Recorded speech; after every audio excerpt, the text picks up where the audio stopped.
I'm Aurora Cantu, and currently I'm the news director of a group of stations in the Texas Hill Country. We are in Kerrville. It's called the Ranch Radio Group.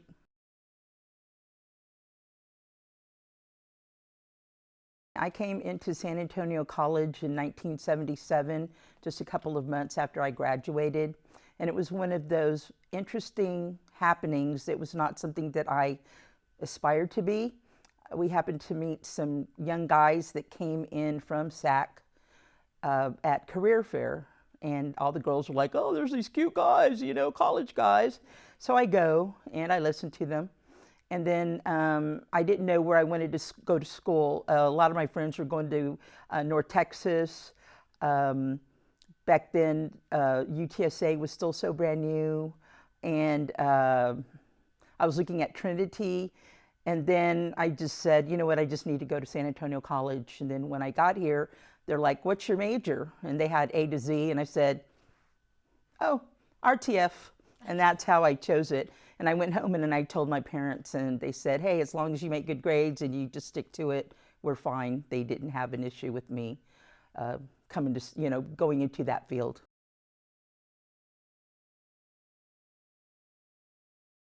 Well, back then we had Don Phillips. He was the production teacher, to do audio production.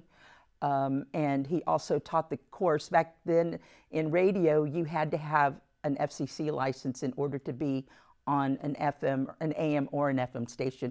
And he taught that class to be able to take the test. We also had Peggy Mangold. She was doing television. Jean Longworth, of course, she was the head of the department. And when I started, the radio, TV, film department was actually under theater. So it wasn't its own, it didn't stand on its own probably until the first year that I was in. We had Chuck Wright. He taught various, types of courses. We also had Don Kauser, who worked in local radio, and he taught like sales and marketing and news writing. So those were some of the teachers and instructors that we had back then, yes.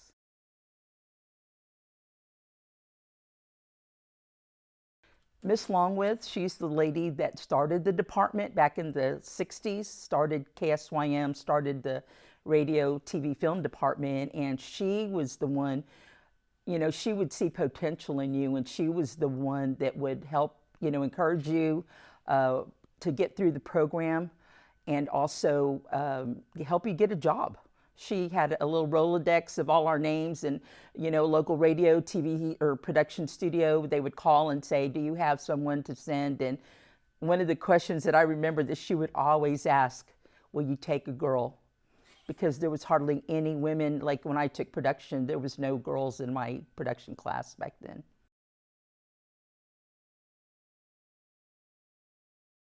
Well, leave your problems at home.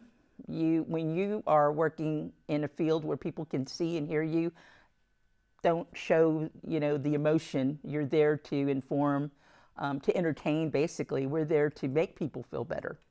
So that was one of the pieces of advice Miss Longworth would give us. And back then, we were so hungry for it, we would do anything. We didn't say, no, I'm tired, no, I can't do that. No, we would do whatever it took. To be on the radio, to get a job at a television station. So that's what we would do.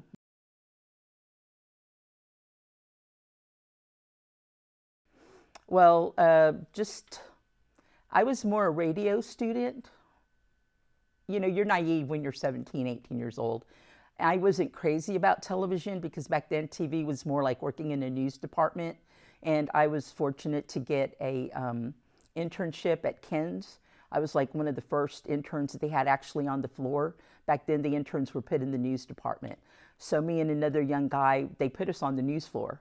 So we worked with the main anchors at the 5, 6, and 10 o'clock news. So, I was there and I'd go, man, this is kind of boring. I already knew the shots. Okay, two shot out of this and one, shot to the, meteorologist or the sports guy and then wide shot. And I just didn't really get the idea of production that I could have literally gone to LA or New York or Chicago and worked for a production house. I was just kind of stuck in my mind locally. So I pretty much did, a lot more radio. And from there, you learn, oh, well, I can do this also. It's not just working at a station, or I can be in this position. I'm not here just to be a disc jockey or sitting behind a news desk. Back then, they didn't have women in the directors. They didn't have women running camera out in the field. So a little bit of what we had was a little limited in terms of not the school itself, it was just the opportunities. But they also could have told us a little bit more. You know what? Leave San Antonio and go work somewhere else and then come back. Because in other smaller markets, there's going to be a wider variety of positions open, and they may take anybody regardless of gender.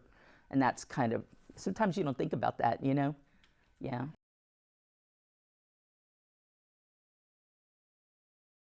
Well, I actually liked the announcing part. I pretty much liked everything. In TV, you learn. What I liked about Miss Longworth was she would teach you when you're in doing camera work. You have to almost think like a photographer. Frame your shot. So now when I take photos, or if I do have a camera, I'm like framing the shot. I'm just not randomly. Unless you're like on the run, I got to get this now. You know how to frame, make it look pleasant. Also, when you're on the radio, listen to yourself, listen back, tape, record yourself, video yourself. So then that way you can look to see how you can improve. Because we're all going to have clutches. The big one is So yes.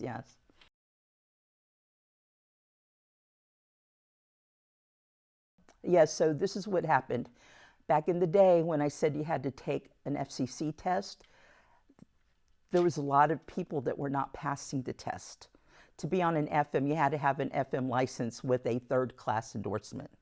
If you worked on AM, you had to almost have an engineer's license, radio first class 1. So most of us were getting the 3, but a lot of people were not passing it. So I was naive, doop-de-doop-de-doo. I take the class, and out of like about 15 people, only 3 of us passed the test, and 2 were girls.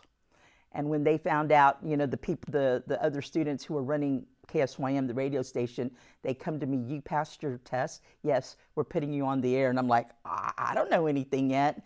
And so I had to take my board exams, like do you know how to run the board? And they automatically gave me 4 shifts. And I will tell you this, that a lot of the guys were jealous. They did not believe I passed the test. I literally had to bring my license from the Federal Communications Commission and show it to them. And so they asked me, again, I was naive, how did you pass it? And I go, I thought if I made an A in Mr. Phillips' class, I should have passed the test. And so that opened up a lot of doors for me because I had that license and didn't need a whole lot of somebody that was having to watch over me. Does she really know the rules of the government? Does she know how to turn the station on, take it off, things like that? Yeah. So I participated a lot in radio. And then plus back then, San Antonio College was given 3 hours on a Sunday night by KTSA. And the girls were not allowed to be disc jockeys, so I did news. And I was able to not just be at SAC, then I was able to be on a big monster like KTSA was back in the day, be on the news. And then I was able to get a part-time job at a radio station outside of San Antonio. So one of the issues when you do that is you have to remember where you're at and do the right call letters. That was it, yeah. So it was a little bit different, back then, but it was kind of the time of the door opening, for just a lot more people, yeah.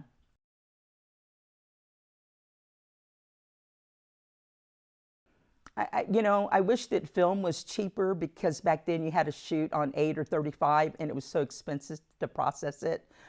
Equipment was big, heavy, expensive, but those were just the times. It was not the school. Miss Longworth made sure that we had everything that we needed. And not only that, there was some TV stations when they were going to change their sets, they donated their TV set to San Antonio College. We used to be a little bit we were competing a bit with Trinity. So when we were on the SAC show for KTSA, Trinity had the Trinity show on KTFM, and a lot of their people wouldn't show up. And we're like, give it to us. there would be guys fighting in the hallway.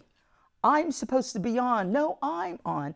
That's how passionate we were about this business. And then some of the ones who couldn't be on radio, became cameramen on television. But I don't really see something that I'm thinking that we lacked at that time. I think Miss Longworth did a good job at making sure that we had the best equipment and the best instructors.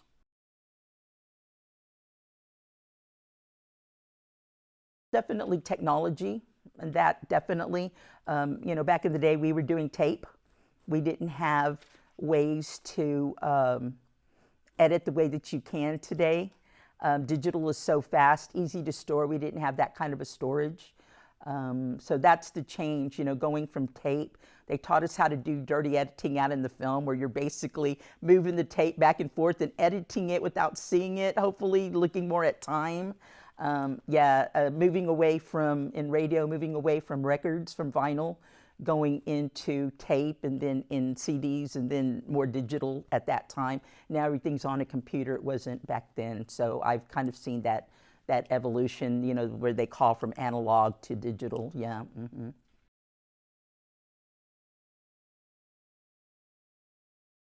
Well, I actually started it when I came to San Antonio College, because KSYM, I would say in the spring of, I did my first semester, my fall, and then in the spring, because I already had my license. And when you have certain things, you're a little bit more in demand. So I automatically, was one of the directors at KSYM. And I eventually became the station manager. And I was there for a year. We were only supposed to be there for one semester, but Miss Longworth, she would say, you need to stay. And I'd go, Miss Longworth, I already finished the program. I need you. You have a whole slew of people here.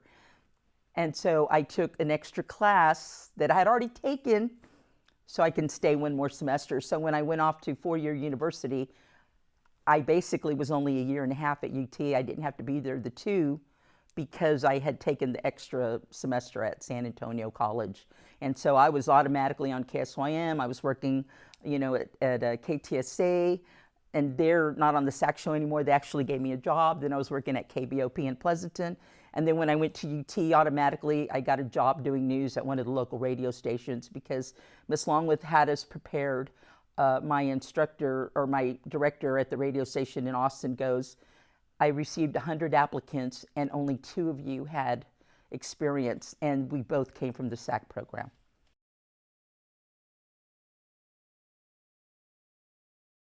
Oh, definitely, because like I said, Miss Longworth, not only was I on the radio, and then we did it ourselves. A lot of the guys, they had had jobs, and they'd go, hey, so-and-so's leaving. Do you want it? And then I would go apply or whatnot. And also did some other stuff. There was a production house here years ago owned by Tishner Media, who owned KCOR, radio, and KQXT. They had a production house called Tishner Media, and they were doing a special project, very similar to this, kind of dark with the lights. And Miss Longworth, again, will you take a girl? And so I was able to go and do that short project. So she was always looking out for all her students. Yes.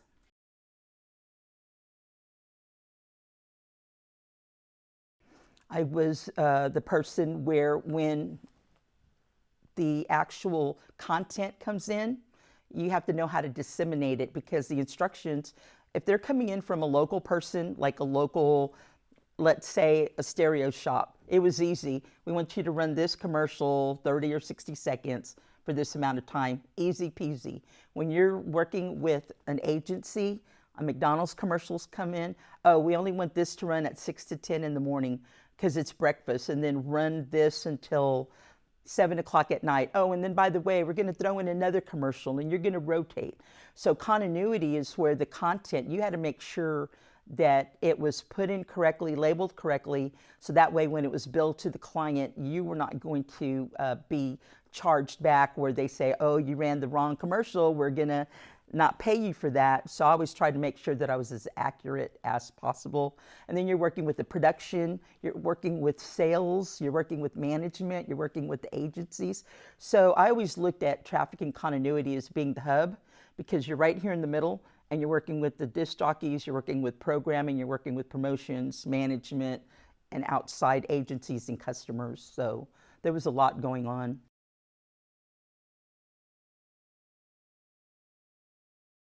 Well, so what happened at Magic was Magic, back in the 80s, the FCC decided to open up frequencies.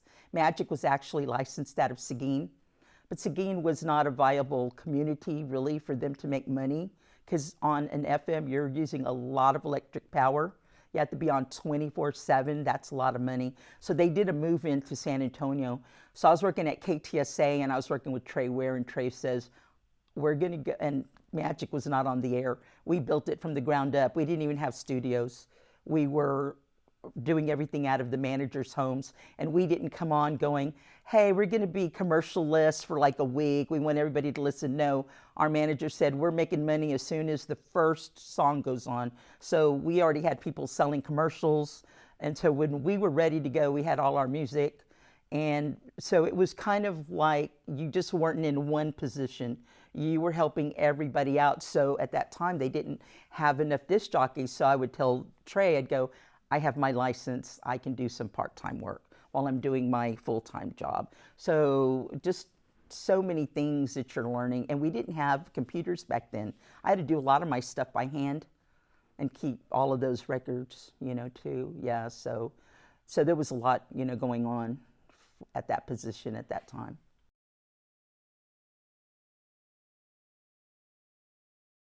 You know what, KISS was a great place. I actually worked there 3 times. So the first time, people have a tendency, this is just my own opinion, thinking that broadcasting like film, like working on a film set is all glamorous. No, there's a lot of work. And then not only that, you go into a place that's got this great reputation, and you go in there and the equipment is not up to par. I was telling somebody, we had our speakers sitting on office chairs in the corner. But, you know, we didn't really look at that. We still had good production equipment and boards. We had great disc jockeys. So you kind of learn to overlook that, and you're just, I'm here to do my job, have fun. So I don't really see too many challenges other than when you decide to move. So we went from Maine, and then we went to Callahan, and just that move, we didn't have studios built out. And you have to keep acting on the radio like everything's hunky-dory, and you're like, I can't find that commercial. Where's that song? You know, things like that. And then when I worked for them again, I was working for them when they were at Four Winds, and they were there by themselves with Magic and K-Loop. So at that time, they weren't part of the bigger group that they are today. So, yeah.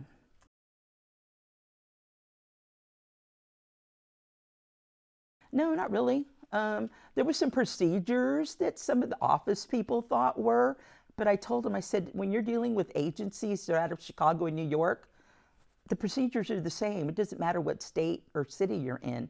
But other than that, I was in a little bit of a different position. I actually worked at an X station.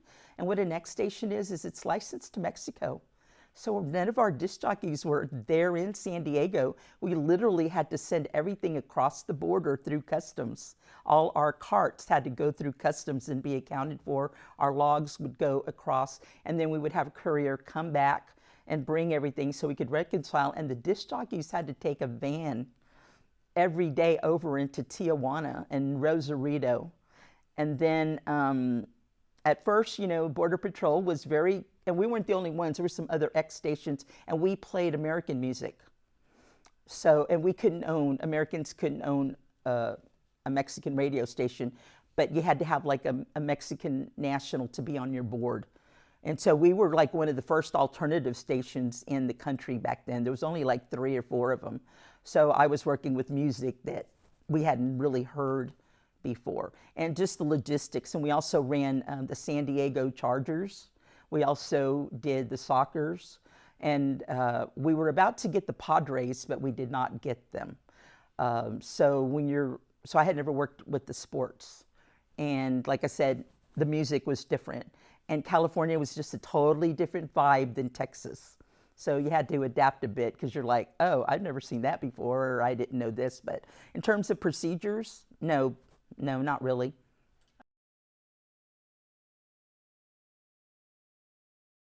Well, definitely imagination. Because if you're a listener of content, you're like, it's not the call to action that I'm looking at for. And it could be visual or it could be audio. I'm really an audio person. I'm more of a theater of the mind. So I'm like, man, that was great. Oh, he's repeating himself. They're a little bit too drab, things like that. So a lot of it is imagination. And also, you are the person that has to make yourself. So learn all about different types of music, work with different types of people. So you can pick up ideas from them. And I've got some, I'm not one of them, but I have a lot of friends that can do character voices. So learn that. And you can hear it on the radio. I don't know how many people, college students listen to radio, but a lot of the morning shows, they'll go and they'll watch pieces of television or a film, and they'll pull little bits of audio out in order to make their show more compelling. So it's a matter of know your pop culture, know where you live. If you don't know who your audience is, you're going to have a hard time, connecting. So, yeah. So just be open, basically.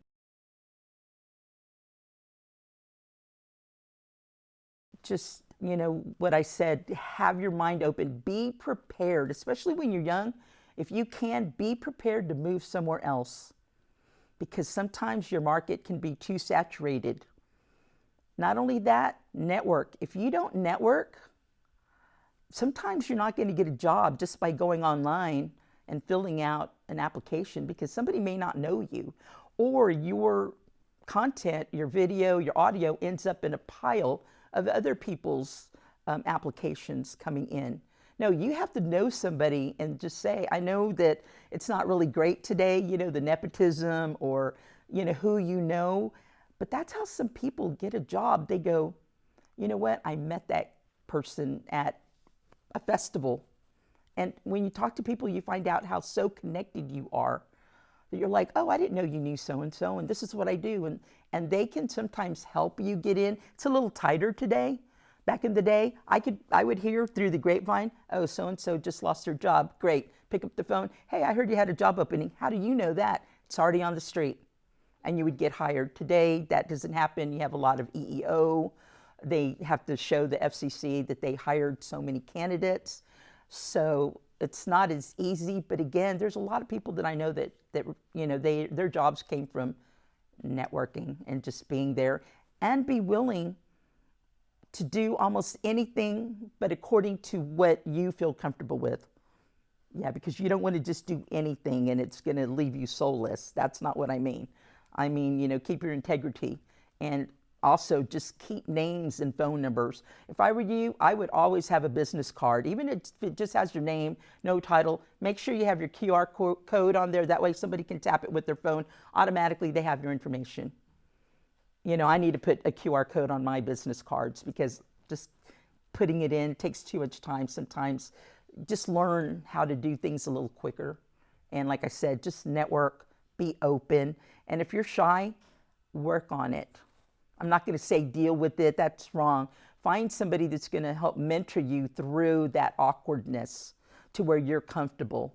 Because I was like, when they told me you're going to be on the radio, I'm like, And they tricked me. They said, come in, you're going to watch me do a show. And then they went to the bathroom and left me by myself for 3 hours. And I was like, oh my gosh. And instead of panicking, I said, I know what to do. Go put a record on. Okay, what's next? So know enough to where you can go through an awkward time and decide, okay, that was awkward. Do I want to keep doing that, or do I want to go look for something else? Yeah, so.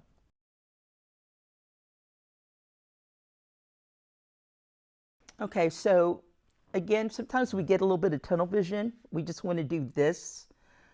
But if you know how the world works and you network, then you go, oh my God, look how wide this is. So when I was in San Diego, there were, and sometimes you can't create your own fate, whatever people say. Like I applied, I cannot tell you how many times for a promotions position and did not get it. Out of all of the jobs in radio, I never really was like a promotions director. So one day, and I used to buy the trades, and that had all of the what's going on at this radio station, what's going on in the music business, film, whatever. I would read those all the time. And in the back, they used to have the job openings, and I would read them, and I'm like, oh, there's a job there for ASCAP. I'm going to apply for it. So I sent my application. And ASCAP is the royalty people. They're the ones who charge people who use content royalty fees to use music, film, whatever. I worked for them. And so I was in San Diego at the time, and I went to LA to do the interview. I did not get the job. And for some unknown reason, follow your instinct. Don't quell it. We're taught to say, oh no, that's not going to work. We live here. You got to live here in your gut, live in your heart. It's good to live here too, but this right here, this is going to tell you. So when I came back, I said, I'm going to send them a change of address. Never had done that before. I get a phone call, I go to New York. You're going to handle all of Texas, New Mexico, and Colorado. You're the only female we've ever hired. And it was because of the radio background. And where that helped me is I had to license radio stations for the use of music. And when I would go in, one, I was female, so a lot of the people who owned the stations were basically men. They would treat me a little bit with respect, even though they were not happy about having to pay. And also, I was a radio person, so I could relate to them. And they had been ex-military, so they had come from San Antonio. So if you can find a connection and use that to get business done, and that's what I did. And I did it for about 4 years. And the only reason that I'm not with them anymore is because of the change in the FCC laws and then the big conglomerates coming in for various reasons. Then New York said, you know what, we can just make a phone call to this corporation. We don't need to have you go visit every single radio station like you used to. And I always used to call myself like the first information service provider, the first ISP, because there was a lot of broadcasters who could not go to the Texas Association of Broadcasters conventions. If you had the money, I would go to the TAB and I would go to the NAB, the National Association of Broadcasters, because that's where you're going to see all of the new technology coming out. I would do that. And I was able to do that through the company, and then I would go and disseminate that information to some of my radio stations and said, well, I was just at the TAB and they had this, you might want to look into it. So I was always, even though ASCAP paid my salary, I was always trying to help the people that I worked with.